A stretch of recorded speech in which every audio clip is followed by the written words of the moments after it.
Hi there. I was watching Ancient Apocalypse on Netflix. I'm watching it and I texted Tamara and I was like, this is sounding a lot like what happened in your book, One Great Year. And she was like, oh, is that the Graham Hancock documentary? We actually referenced him at the end of our book with all of the historical research that we did for One Great Year. And I'm like, okay. So, long story short, we are going to be having a chat here about their book.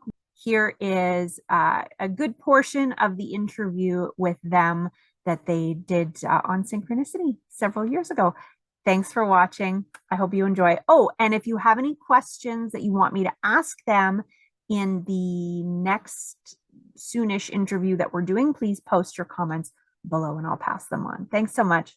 Namaste. Rennie DeFazio and Tamara Veach, they are the authors of One Great Year, and they've been on the show a few times already talking about their spectacular book, but they also have an event coming up at Banyan Books. And what, Tamara, are you going to be talking about? Well, at Banyan Books, we are going to be giving one of our public pod parties, and pod is P-O-D, plain old discussion about monumental topics. With One Great Year, you might hear a little bit of noise in the background while we're doing this. Rennie is setting up because he's filming because we are doing a documentary for One Great Year. So back to Banyan Books.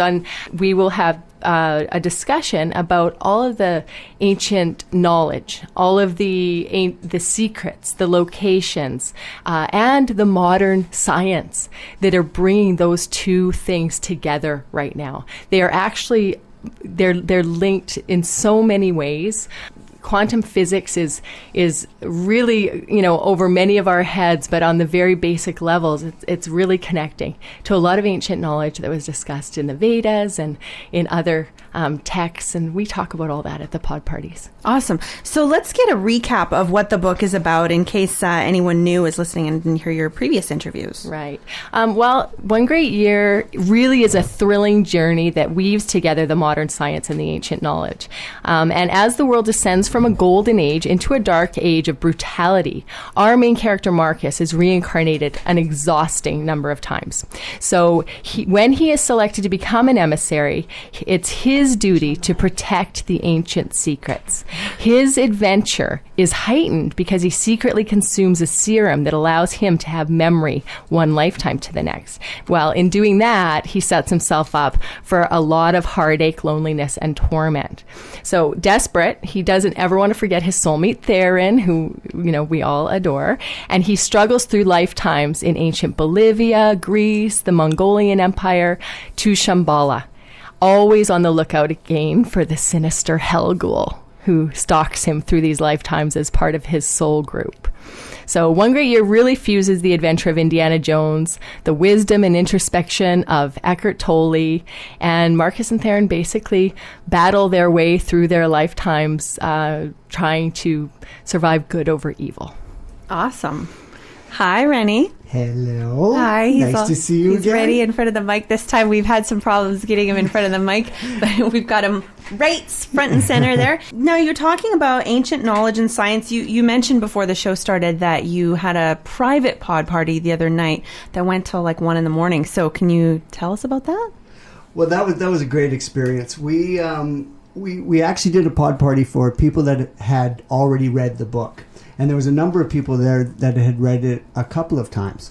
So they were really interested in the theories and the philosophies behind One Great Year. And because all of those are based in fact, we sat down with them. And basically what we've done with One Great Year is we've taken what's known in modern science and we've connected it with ancient knowledge. And cool. So we sat there and talked to it, and they really didn't want us to go, and we had to say, we have kids, we have to go. Yeah, it was a lot of fun. Cool.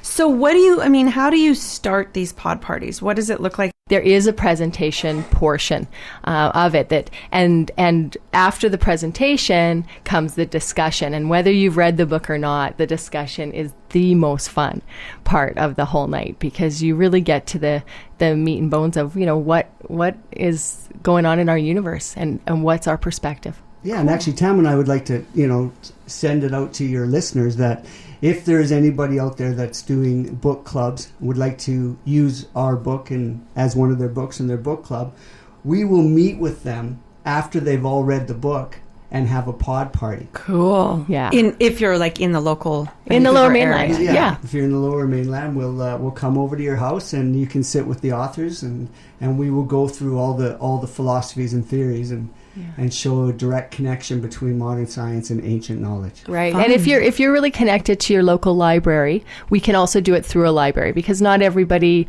is comfortable necessarily doing it at home.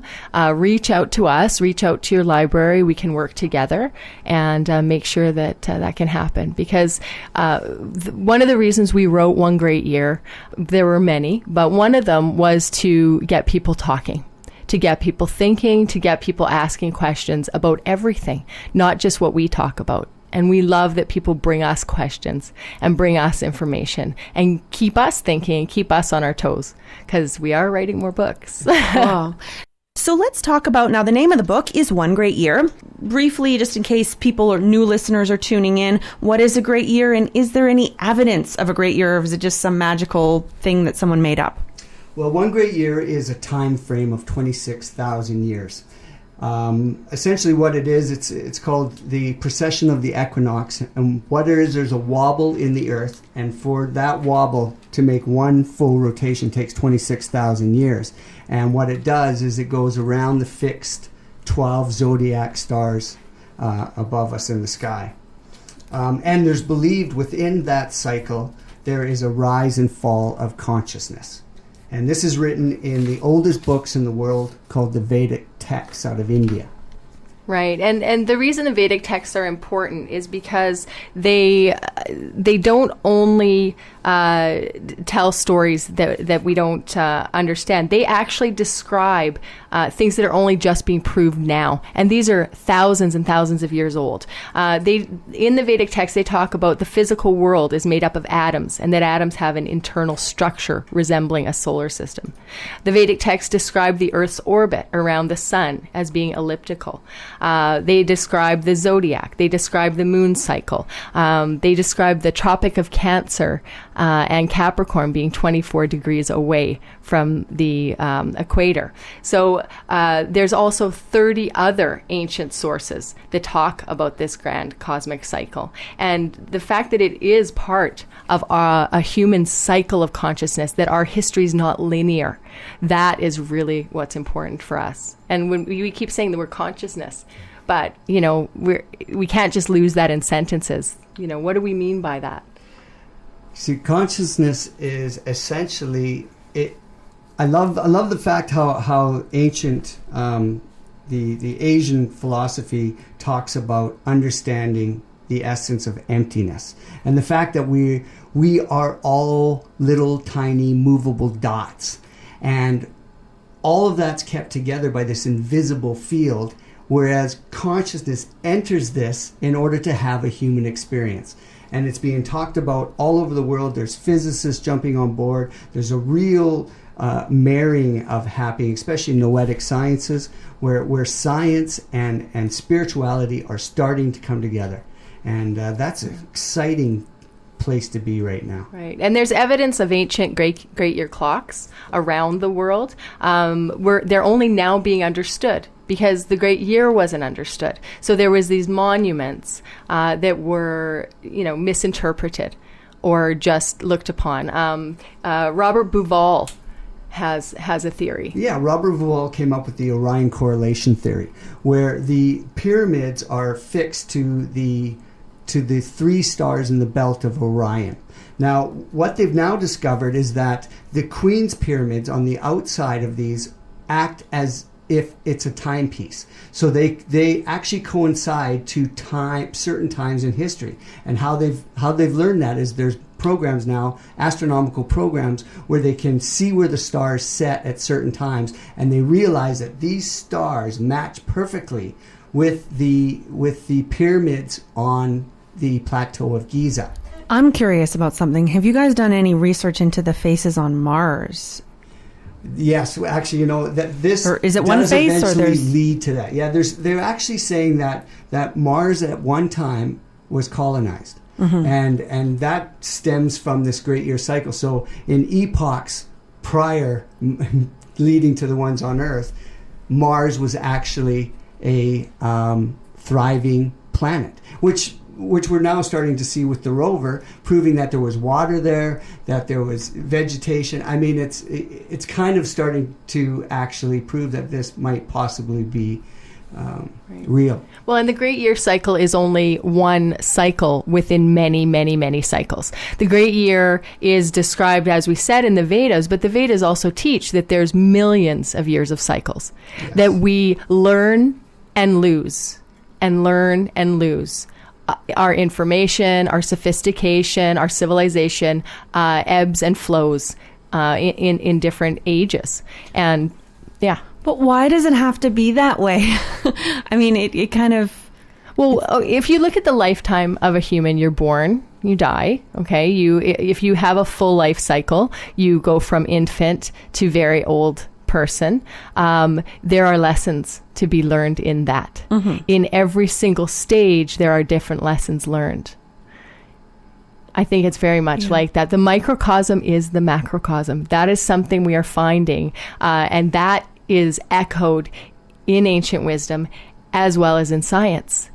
Atoms are atoms. Everything is made up of the same thing. So if we look at an individual's life cycle, and you look at the cycle of the Great Year, and you look at the Brahmin year, which is, hundreds of thousands of years. 1 million. That's 1 million. 1.2 million. It's, if you look at all these cycles there, it's all evolutionary learning. And that, by using the word evolution, we are not taking spirituality or God or the source or whatever your sense of, a higher being or higher divinity is. We are not taking that out of the cycle. We're marrying the two. I got to ask you, okay, and I've got to say just an observation, and I've probably said this before, but sitting across from Tamara and Rennie, they're just so passionate. And if you want to come and soak up just some of their energy, come on Thursday. Even if you have no interest in the book, just come. And, well, first of all, she's gorgeous to look at. So, yes, and Rennie's adorable as well. So just come. You're so lovely. But just come and soak up her energy and just sort of be there. It's a free event, if you got nothing else to do, come down on Thursday night. But I want to ask you, have you always had this energy, and Rennie, like before you guys wrote the book, was Tamara was she always like this, or has she become more? I'm sure she's become more amazing just in the time you've known her, but how have you seen her change and develop through this process? When I first met Tamara, she was a white light, and you can see it. You can feel it. I mean, she's the kindest, most generous human being I have ever met personally. So I just wanted her in my life, and and that was a difficult thing to do because our lives did not connect. So we had to reinvent ourselves, and that's what that was the birth of One Great Year. She's beautiful, and it's fun to watch her because people just want to be around her. They just want to bask in her light. And you go to a party and everybody will be around town. And you know what? I have to thank you. You're both so lovely. She's all like, I'm very touched, and I get emotional really quickly, and I'm very touched. But I have to say, both of you are the same. In that. And, Marie lit up the room when we went to see Constance Kellogg speak. And she stood and shared very briefly. And that what, your sharing made an impact on me in that room of 100 people. And you were very approachable. And I thank you for that. And Rennie, the same thing. I think the awesome part about being a partnership is that because Rennie and I we're both bringing positivity. We're both bringing learning. We're both bringing a desire to do better, be more enlightened, be lighter. but we're different people, and different people gravitate toward us. You know, it's like moth to a flame. The same flame doesn't, you know, there's the sun, there's the moon, you know, everybody's called to a different place. And the people that you're reaching are the people that are going to reach out to you, and the people that I reach, and the people that Rennie reach. You know, the more of us that are there doing the good work and trying to, you know, not evangelize, but just live the life. All we're doing is saying, hey, we think we kind of get how this might work. Our beliefs are evolving and changing all the time, but it's making us really happy. Our quality of life. I think Rennie and I both had beautiful lives when we met, but our quality of life, living the lessons that we've been given through this book, has quadrupled. So what would you say is the biggest lesson that you've learned and lived? It's all a hologram. It's all a hologram, exactly. I love again, the Asian philosophy. Once you understand the true essence of reality, it changes your perspective. So it really does lighten your stress and your anxiety and your fears. And once those are gone, then that opens up to joy and to really having a rich experience in life. Right. And I think that's kind of what it's all about. Right. And for us, you know, we're really living it, and we're seeing it manifest in our own lives. So every day. You know, people exciting. Cannot draw you into their drama. People that have, you know, and they don't know they're doing it. I mean, it's not intentional. People are just dramatic, and they get really upset, and sometimes they want to go to battle with you, for you, about you. And when you kind of get to a place where you realize the battles are really artificial. And if you live your life in battle mode or anxiety mode or worry mode and fear mode, there's always a fear, a worry, and anxiety waiting in the wings to replace the one you're trying to deal with. Okay? So you will never be done that until you reorder your thinking, you shift your perspective, even 1 degree, and you turn and look, and your fears are just fears. They're not reality. Stay in the moment. That, you know, to put it the most simply you possibly can is, we are fortunate to live in Canada. We've said this before. My God, okay? Most of our moments are not in dire need, dire strait, or under violence. Send all that positive energy and healing to the people that are living under that torment, violence, difficulty, because it does make a difference. And we can talk about sending energy and what energy means, and, you know, that it's alive, that it's real. It's not, you know, it's been proven by science. We're very much into what is being shown by science that marries to our beliefs, because some people really need that. And there's so much now that does. It's a pretty awesome time to be alive. Do you have anything to add to that, Rennie? I'm in absolute agreement. I think because for me, I had to have proof. Tam was more of a spiritual being than I was, and I needed to have some kind of scientific proof. And that's an impossible thing to even say, but it does lead you to open up. And I think traveling was a beautiful experience for me, because I've been fortunate enough to have traveled to 5 continents and 300 cities and towns around the world. And when you start to travel, you have all these preconceived ideas of what it's going to be like. And you get there and you realize it's completely different than how you think it's going to be. And that allows you to open up to new ideas and new concepts. And I think that training really helped me in trying to understand this grand scheme, this giant cosmic, you know, concept that's happening. And it is thoroughly all around us. And once you look for it, and once you're open to looking for it, you'll find it. And it really does change your life. Right. And when you drop your preconceived notions everywhere, you know, everywhere you go, we have preconceived notions unless you're conscious of your thoughts. Your thoughts carry energy. Your thoughts will make a self-fulfilling prophecy. Okay, if you expect no one to speak to you in a room of people, that you're going to go to this party at someone's house and you expect no one to speak to you, I guarantee you your body language is going to close you off. Your mindset, your energy is going to scare people away, rather than having no preconceived notions about what's this going to be like, and then you get the reality of the moment, if that even exists, because everything is perspective as it comes in. But let's getting a little esoteric. So.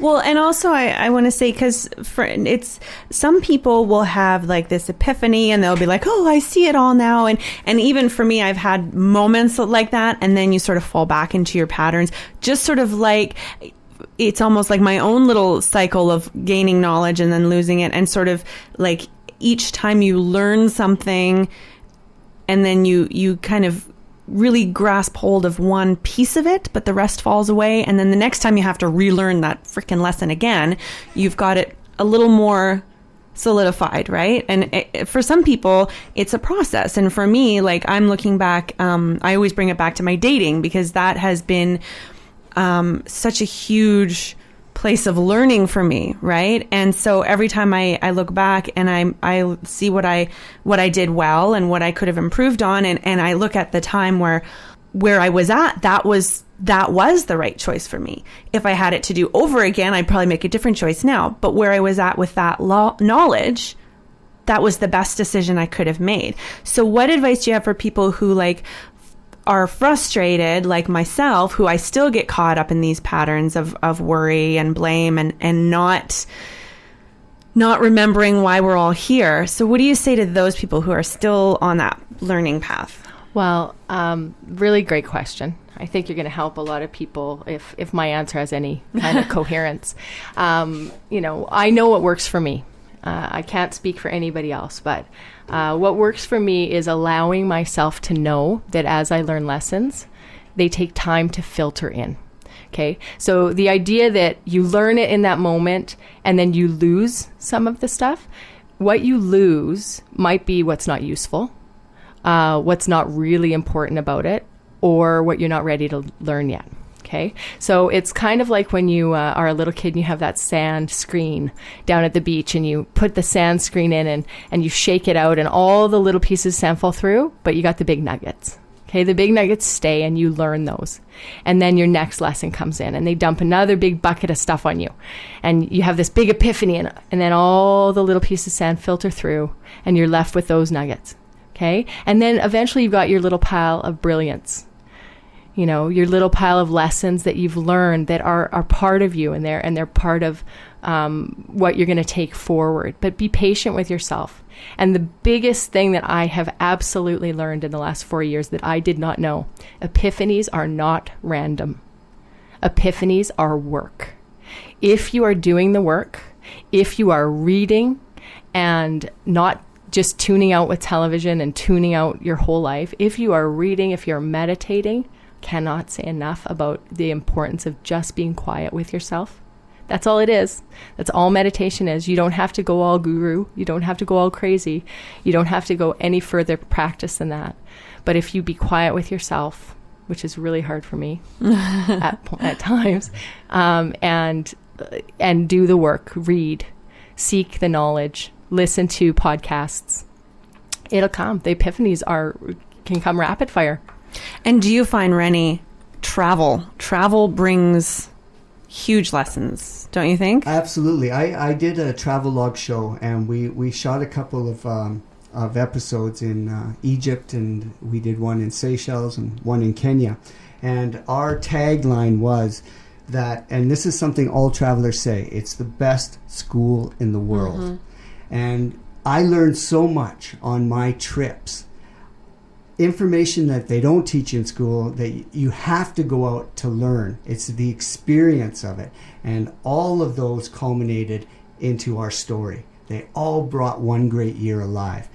So I can't say enough about traveling. I think it's probably the single most important thing for people to do is get out there, break away from what you think you know, and be open to what's happening all around us. Right. I have to say, Rennie was, when I met him, travel was it. That was number one in how he had grown as a person and what had built him. But even you now talk about that desire, that's not where it changes.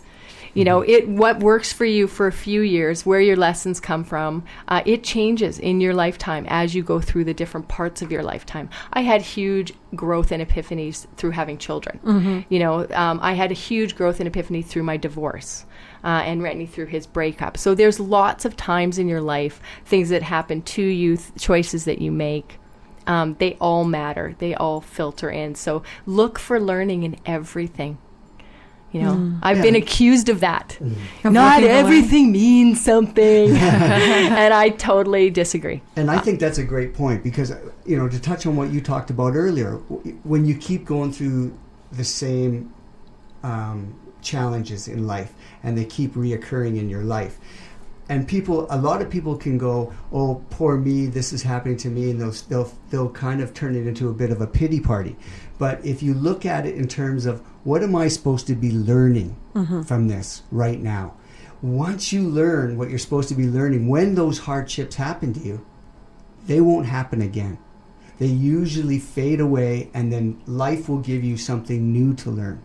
Yeah, it doesn't ever get super easy. No, it's not supposed to be easy. Well, I mean, I don't feel like I'm following the same exact patterns again and again. Like, I'm definitely learning, but there's a different, like you said, like, what am I supposed to be learning from this? I mean, every relationship I have until I find that last relationship is going to end. And even that is going to end eventually, right? Everything ends. The only relationship that does not end, Marie, is the relationship with yourself. And when we realize, what I realize, again, I only like to speak for myself. And what I realized for me is when I realized that I am connected to everybody else, that there is only there's one spirit that's all splintered off into all of these other bodies walking around our planet. And we're all trying to learn and evolve and have an experience, whether we are having a really dark experience or a light experience. And, you know, I send out all kinds of, you know, healing and gratitude to those other people because life is hard. My 10-year-old said to me this weekend, Mom, is life hard? And you know, and he's walking around with me. I'm pretty cheerful. And I thought, okay, I have to honestly answer him. And I said, yes, it is. I said, but it's also beautiful. It's also full of love. It's also full of learning and joy. So it's what you seek and it's what you put your energy into. You know, there's a lot of people out there putting a lot of energy into their dramas and into their pain bodies, as Eckhart calls them. And your pain body, you can heal your pain body and move beyond it. But it's work, people. Nobody can do it for anybody else. Awesome. Well, coming up in just a few minutes here on CITR is Parts Unknown. But before that, I want to talk with you about Marcus and Theron and the lifetimes that they go through. Marcus and Theron are the main characters of the book. Right.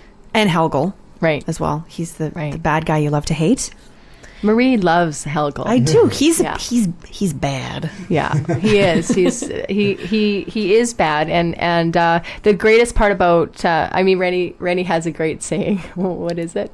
Your good guys only. Your good guy's only as good as your bad guy is bad. Yeah. And Helgel is bad. Right.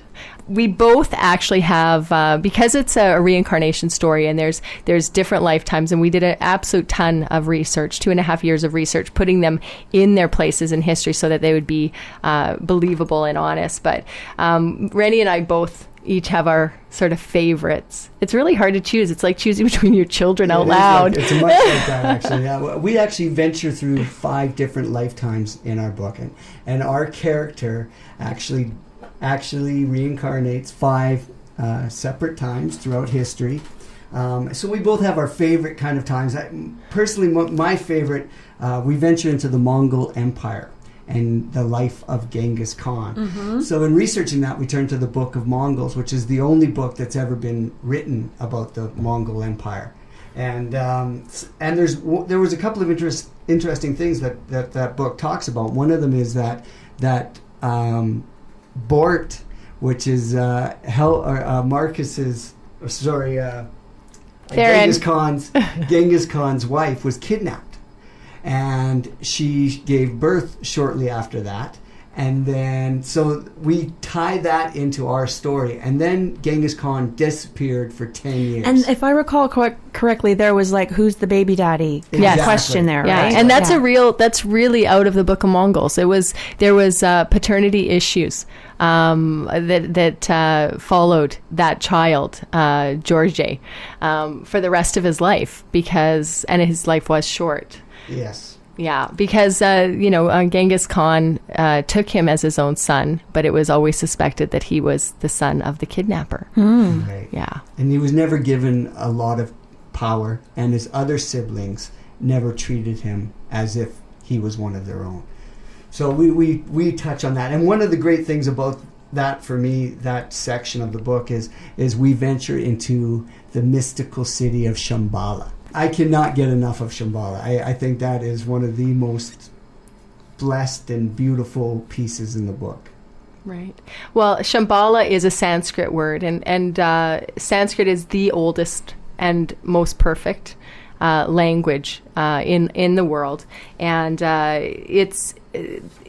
NASA was going to use it for their space language. Right. It's Right. NASA. They debated in using it for their space language. It's that precise of a language, and it's the oldest language on Earth, which kind of also ties into this cyclic existence. How could ancient people have a more perfect language than we now have today? So when you say perfect, what do you mean by that? Well, for instance, the word love, they have 10 different ways of saying love. So it's just more of an intricate language. It's really precise. We've dealt with one of our good friends. He wrote the dictionary from Sanskrit to English, and he tells a great story. He was in India when he was doing his research when he was a young man, and he was training with Osho. And he went to Osho and had a talk, and he was getting him to explain something to him, and asked him a question. And Osho looked at him, and he said, "Tell me in Sanskrit," or he wanted him to translate from Sanskrit to English a story. And he says, "If I tell you in English, it would be like talking baby talk, and it would not get the full understanding of the story." Yeah. And I thought, that's how intricate. It's very Sanskrit precise and elaborate, and there's no misunderstanding meaning or duality of meaning. There is a word that means exactly what you want to say, and it's lyrical, so that it can be remembered, and so that it can be passed on through verse. Sanskrit is a stunningly beautiful language, and in the fact that Shambhala, this awesome, perfect spiritual place, is supposed to exist within probably other dimensionally, within our world.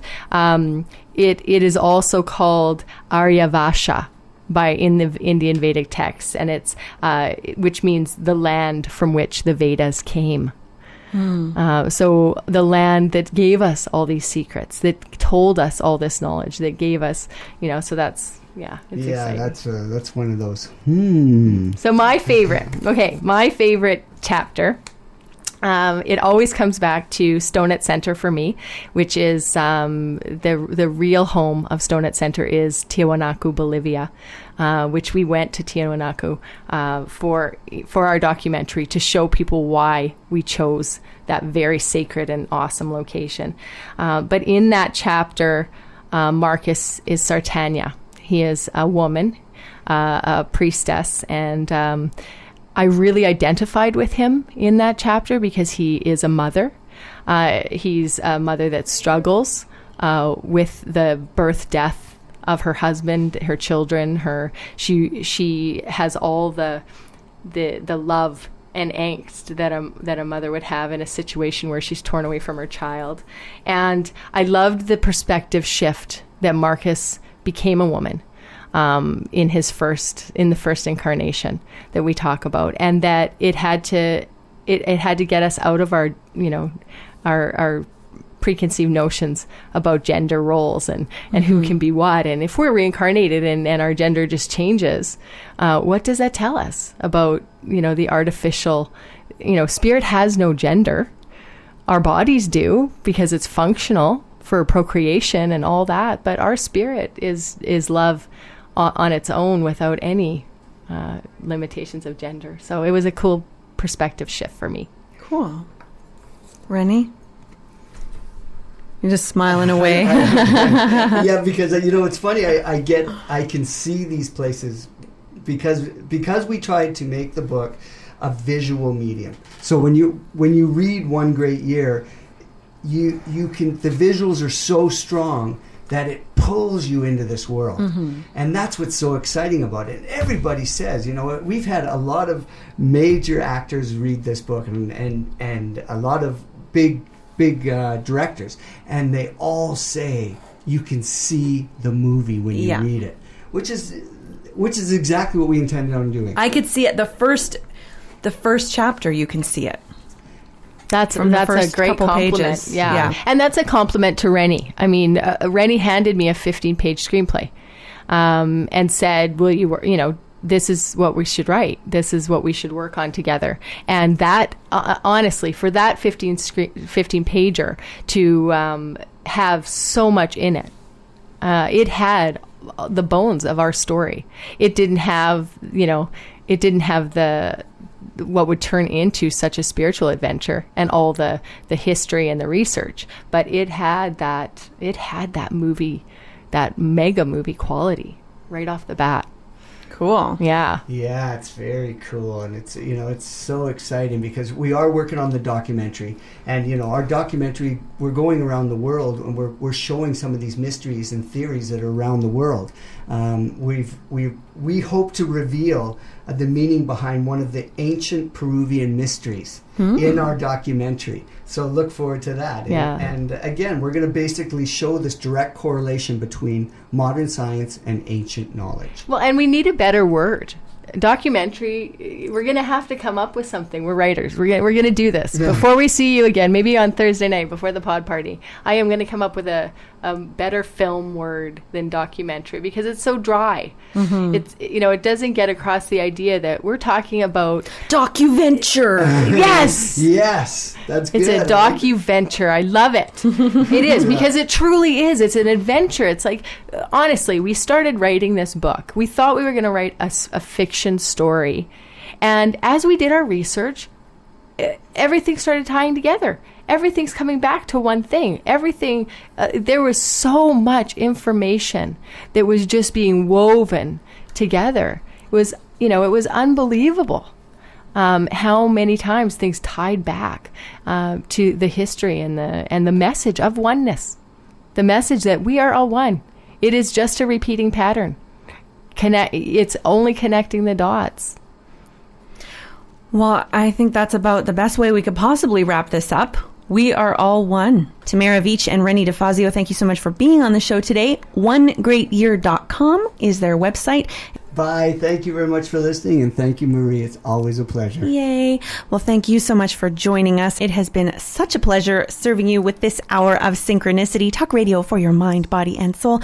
I am your host, Marie Bernard. We'll be back next week for more Synchronicity, so I want to send so much love to you. And, we should have talked about sending love and healing to the world. We'll talk about that maybe at the pod party. We're doing it every day, baby. Yeah. We're just always sending love and healing to the world. So take a moment to do that and soak up some of that sunshine energy and send it to someone who really needs it. So I want to send you so much love and gratitude and appreciation. I love you so much. Be well. Namaste.